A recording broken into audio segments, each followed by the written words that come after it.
The first 9 mansions of the zodiac are about beginnings, about striking the spark of creation. But when we arrive at the 10th mansion, the rules change. We are no longer starting over. We are stepping up to claim a seat that has been kept warm for us, the cosmic throne of what past generations have left behind. Look at this map of the night sky, specifically the constellation of Leo Major. This is Simha Rashi. From exactly 0 degrees to 13 degrees and 20 minutes lies Magha Nakshatra. It sits right on a boundary line, a Gandanta, immediately following Ashlesha. This marks the end of the soul's first karmic loop and initiates a completely new evolutionary sequence. To understand the energy at play here, we have to look at its rulers. Simha Rashi is governed by Surya, the sun, which dictates your core identity, the who am I.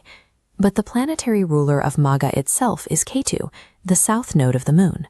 Ketu carries the accumulated baggage, the unresolved skills, and the specific karmic debts of your past lives.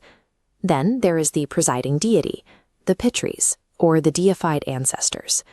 Because of this heavy ancestral influence, the ancient texts assigned Magha a very specific symbol, a royal throne, or a palki, a palanquin, which represents status that is carried and inherited rather than built from scratch.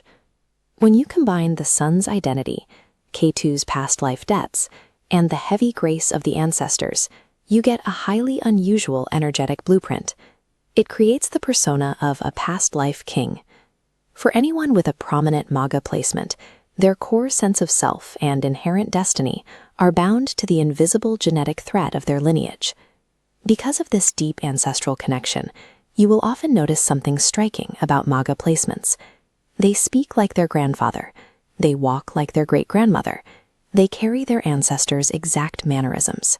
This is Ketu acting as a conduit, allowing the Pitris to physically manifest and live through the native. Psychologically, this creates an innate, unyielding majesty. They carry a natural pride and an unconscious expectation of authority known as guru. They feel they belong in the seat of power, observing their territory with the comfort of a sovereign who already owns the room. This brings us to the primary boundary when interacting with a Magha native. You can criticize or correct them in private, and they will usually listen. But if you humiliate, dismiss, or embarrass them in public, you cross a line that is rarely repaired. They value their public dignity above all else, and public embarrassment will often cause them to sever the relationship permanently. This dynamic creates a spectrum of behavior. A healthy Magha carries a quiet, noble dignity, acting as a supportive bridge for their family. But an unhealthy Magha suffers from ahankara, extreme ego. They develop a superiority complex, using inherited status to look down on those around them. And it is exactly this fragile, inherited ego that sets the stage for Magha's greatest cosmic test. Every Magha native eventually faces a painful, inevitable collision between their personal pride and their sacred spiritual duties. To understand how this test plays out, we look to the Vedic myths, which serve as the karmic rulebook for this nakshatra. The clearest example is the legend of Daksha Prajapati. Daksha organized a massively grand yagna, a sacred fire sacrifice, inviting every royal dignitary and deity in existence. But Daksha was intensely proud of his aristocratic status. He deeply resented his son-in-law, Lord Shiva, whose ascetic lifestyle, wandering in ash and animal skins, embarrassed Daksha's highly structured royal sensibilities. Blinded by his obsession with lineage, Daksha deliberately excluded Shiva and publicly humiliated him. Faster, more urgent tone, the cosmic consequence was violent. In response to the humiliation and the tragic loss of Sati, Shiva's wrath was unleashed in the terrifying Tandava dance. He manifested the fierce warrior Virabhadra, who marched on the assembly, destroyed the entire ritual, and decapitated Daksha. Later, appeased by the prayers of the gods, Shiva compassionately restored Daksha to life, but he replaced Daksha's severed head with that at a sacrificial goat. Daksha bowed in deep reverence. His former arrogance was completely destroyed, and he was reborn into total humility. Astrologically, this myth describes a repeating pattern. When a planet in Magha is afflicted, a distinct family dynamic emerges. During a major family function, the native will inevitably insult or disrespect a respected elder or guest. This single act of disrespect triggers a chain of events that often leads to a sudden, humiliating fall from grace. This symbolic decapitation is not a random punishment. It is a specific karmic mechanism designed to shatter the false pride of the ego, forcing the native to realign with their true, humble purpose. This theme of surrender runs deep. We see it again in the legends of King Yayati, whose son gave up his youth, and Bhishma Pitamaha, who took a vow of lifelong celibacy to secure his father's throne. These stories reveal Magha's hidden demand, the expectation of immense sacrifice for the sake of the family lineage. Individuals with strong Magha placements are frequently called upon to make these exact trades. They must surrender their personal desires, their youth, or their individual career aspirations to act as the protectors of the family. Often, they never sit on the throne themselves, acting instead as the uncrowned kingmakers who hold the true power behind the scenes. The specific type of sacrifice depends on which planet occupies Magha. If it is Surya, the sun, the native becomes the absolute sovereign, demanding strict obedience. If Mangal, or Mars, sits here, it manifests as the fierce guardian, ready to fight aggressive legal battles to protect the physical family estate.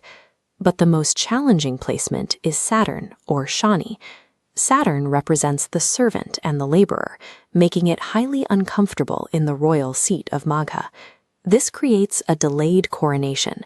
The native is subjected to public humiliation and years of hard labor before they are finally permitted to claim their throne. Within the realm of Magha, true wealth and unshakable authority are never freely given. They are the direct, earned reward for enduring the ultimate familial sacrifice. The necessity of this sacrifice is illustrated in the story of the ascetic sage Jarat Karu. While traveling through a deep forest, he was horrified to discover the spirits of his deceased ancestors hanging upside down over a dark abyss. They were clinging to a single, fragile root. They told Jarat Karu that because he had chosen a life of strict celibacy, there was no one left to perform their funerary rites. That thin root was their family lineage, and it was slowly being gnawed away by a black and white rat, representing the relentless passage of time. Look at this diagram. Magha represents this exact ancestral root. When a Magha native rejects their family name, feels ashamed of their traditions, or drops their inherited rituals, they sever this connection. This triggers Pitru dosha, or ancestral karmic blockages.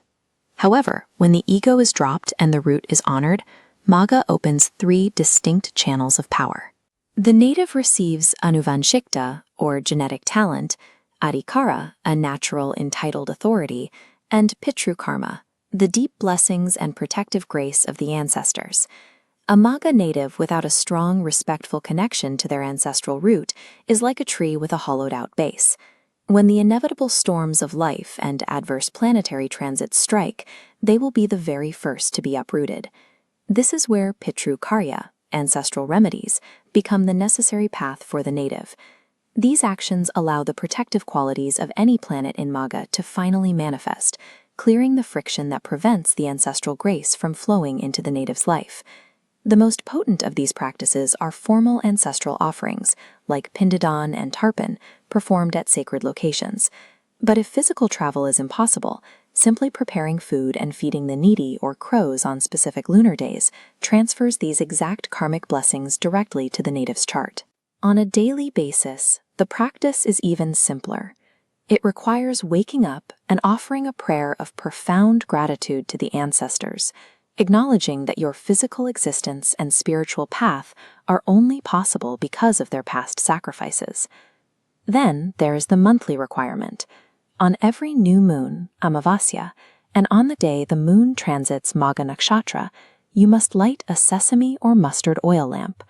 This lamp must be placed in the home facing the south direction, the sacred territory of the Pitris. Ultimately, Magha Nakshatra is a sacred calling. It asks you to lay down personal arrogance and honor the weight of what came before you. When you do, you become the vital bridge between the past and the future, transforming a dusty inherited throne into an eternal living legacy.